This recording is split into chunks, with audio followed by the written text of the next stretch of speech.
What do I have for you today? Today I have a fly screen to fit on Badger.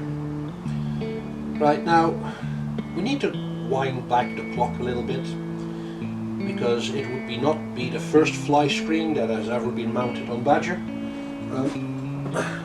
I had this thing, which is basically quite a cheap Chinese windscreen, and it wasn't really designed to go on the classic 500, so I had to make some tweaks to it to make it fit. And to be honest, I had like a real hard time in making this a solid fit, that it wouldn't be all loose and juttering around. I did manage to mount it with the aid of a lot of rubbers and fillings just to keep it rigid on the steering wheel. And although it did a really good job of protecting my main body from wind and rain, because I drive the Enfield practically every day to work through all weather, I did find it was just a little bit too big for my likings. And I also noted when using this screen that I would have like a lot of noise on my helmet, wind noise, turbulence. So I decided to take this off, and like for the last month or so I've been besting the weather without any protection from the main body. And yes, it's doable, and yes, I get a lot more wet. So I decided, like, okay, I want to have a fly screen back on again, and it's on one of the channels that I follow from Headlight. A good while ago he was made a video of his dog, his classic 500, and he got himself a fly screen from China.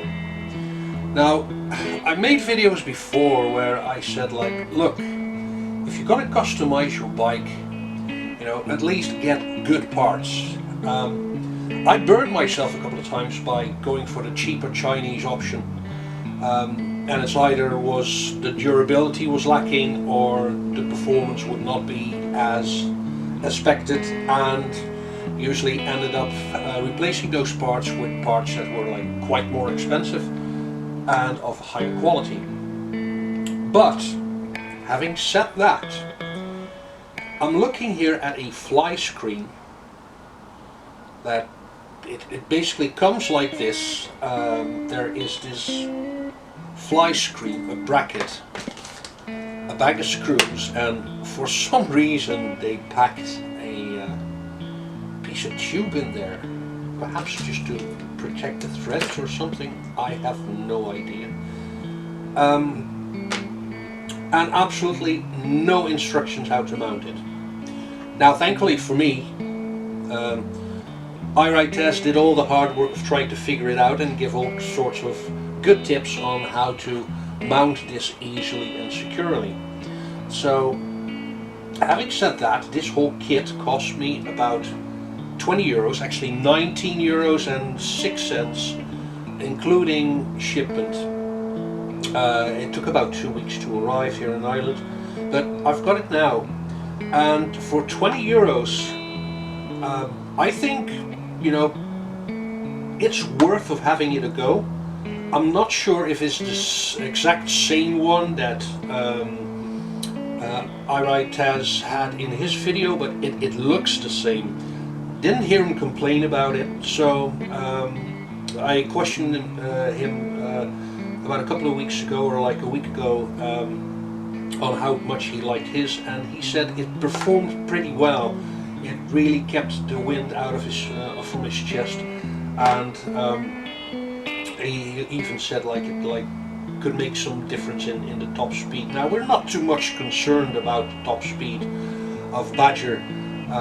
Last week I got it on the road, and it was just like a Goldilocks moment where I was overtaking and Badger was giving it all she got, and I actually managed to get up to 85 miles an hour, which is Not something that I would recommend to do on a classic 500 anyway, but at least I know how fast she will push it. To be honest, on the motorway, the fastest that I will cruise there is about 70 miles an hour, and then it's all feel comfortable. 85 miles an hour is really redlining the engine as it is at the moment. So I'm not doing this for speed. I'm doing this just to protect the upper body a little bit from the elements. So we've got all this stuff here. So let's get mounted, and thanks to the video of iRideTaz, I know exactly what the easiest way to do this. So let's get cracking. So the first thing I'm going to need to do is to move these 3 screws that actually hold the headlight rim here in place. I'm going to start with this one. Just a Phillips screwdriver, and I'll just loosen a little bit, just in order to be able to remove the headlight itself. I'm just going to leave it hanging here, right? And this clamp here is important, because you want to hold on to that, because I'm just going to remove the 2 screws on the side first that hold the rim in place.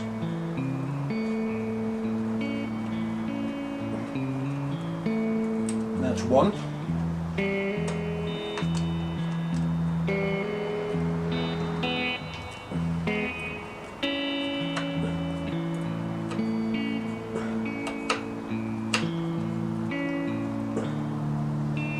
That's 2, if it wants to come out.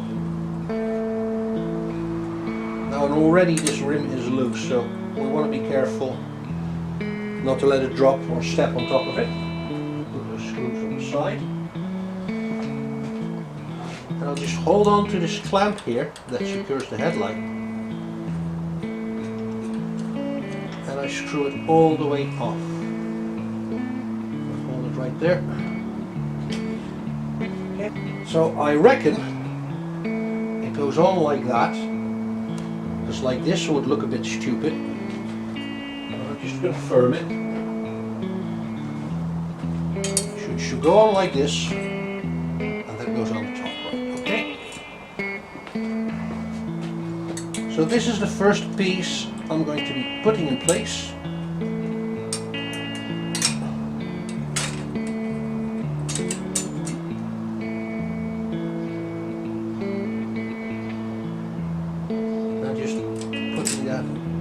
Clamp back in, not over tight in it. Or you have to give it a little push bend to get in.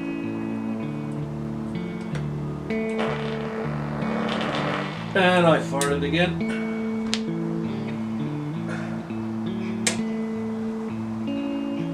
I think I got it lined up.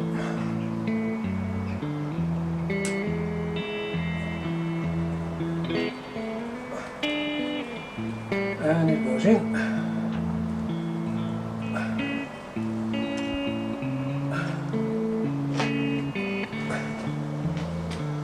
And I'm not tightening it just yet. I want to have that bit of wiggle room like Tess talked about, so I can mount everything.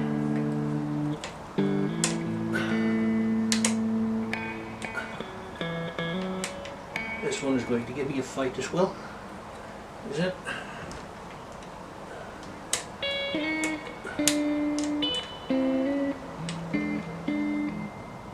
Deeper perhaps. Okay, so that gives me enough play. Let's see if we can get the fly screen on.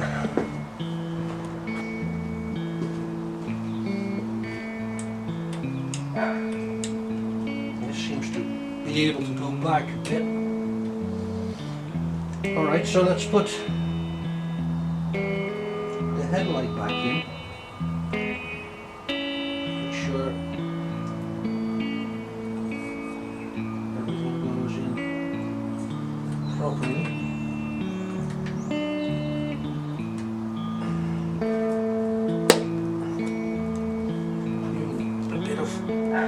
light here.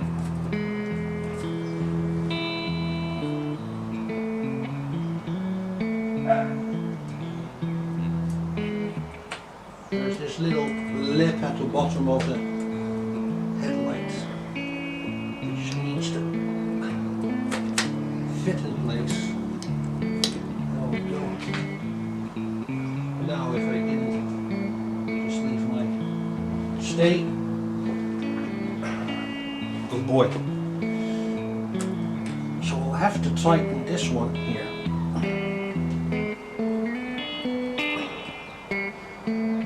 Okay. And I guess now we can try to put the fly screen on.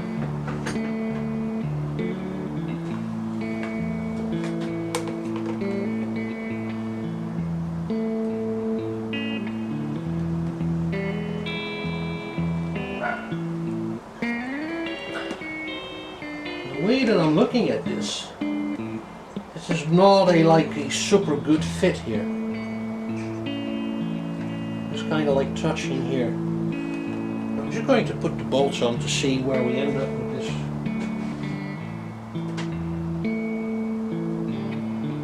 Because this could be another 20 euro lesson of not going for the cheap Chinese stuff. I don't know. Let's see where we end with all this.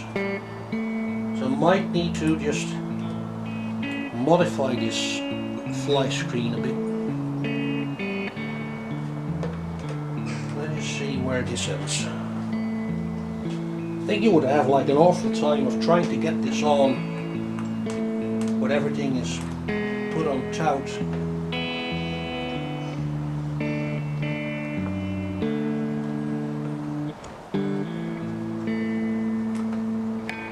We'll just have to see how this all sits out when tightened. So,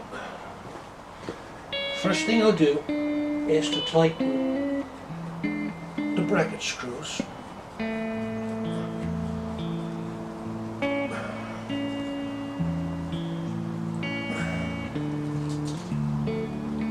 Get nice and snug. The other side as well.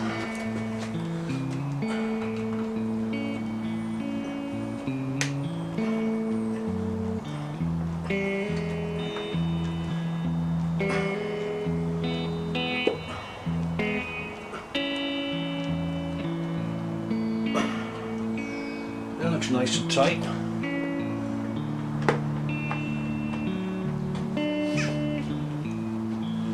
This takes an ordinary 10, so plenty of room. So let's see.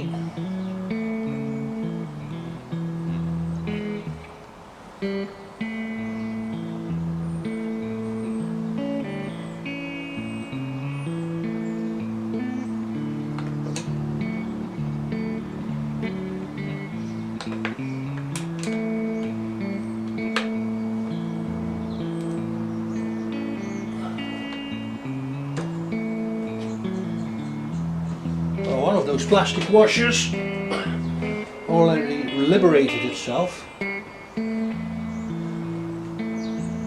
I'm just wondering what good are these washers? I might replace them with something better.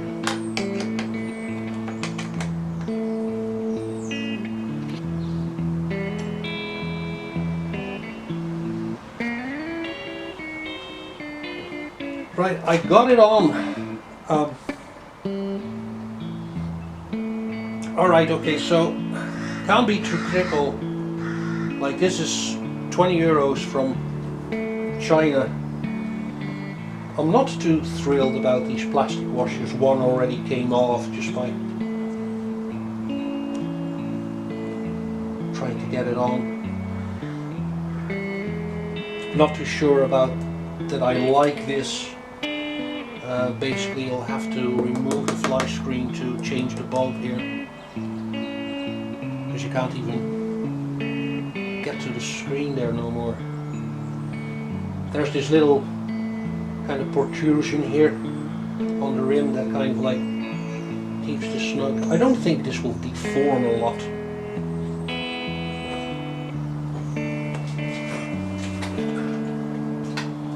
It will definitely deflect some wind from the upper body.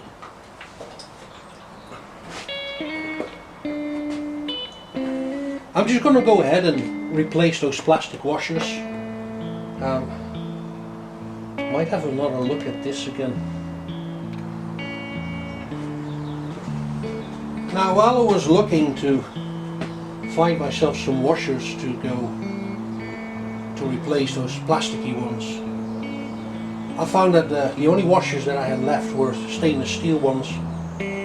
So I decided to replace everything with stainless steel. I had them in the box, so same Allen heads, but just stainless steel throughout.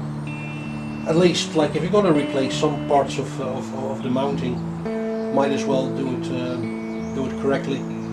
So now I've got proper lock nuts and washers in there. I found a use for that piece of tube that was added to it. So I cut a piece off. I cut it open lengthwise, and I just like put it in here. And so if this decides to rub against the headlight, you know, this is like a lot softer. This is harder, so this is a lot softer. So that should mitigate any scratching that happens. Overall conclusion, I mean, fly screen looks good. It's a thick material. I mean, it's a bit opaque, but that doesn't really break the joy for me.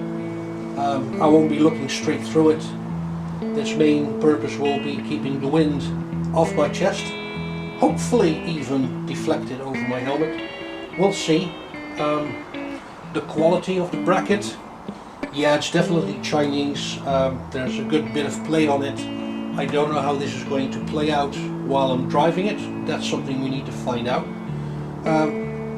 Don't think it looks bad, but I think as a finishing touch it needs something classy, and I have just the right thing to do that. Because a while ago I've got in contact with some really nice people called the Royal Enfielders Ireland. Royal Enfield enthusiasts of all walks of life. You know, if any groups that I join or any community that I feel that I want to be a part of, it is important to me to see all the walks of life there.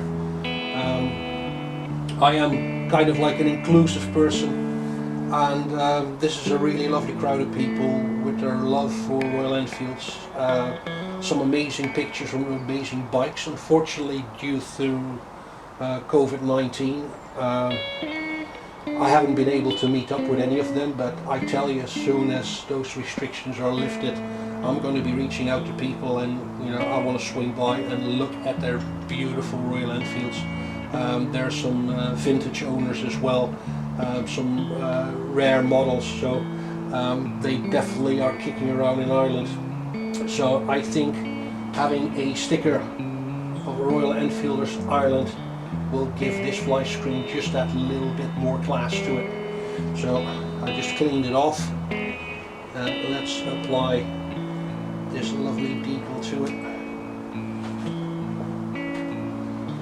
Make sure it's straight and upright, and this looks like a proper spot for it. And there we go, in the middle, towards the sides, and there we have it.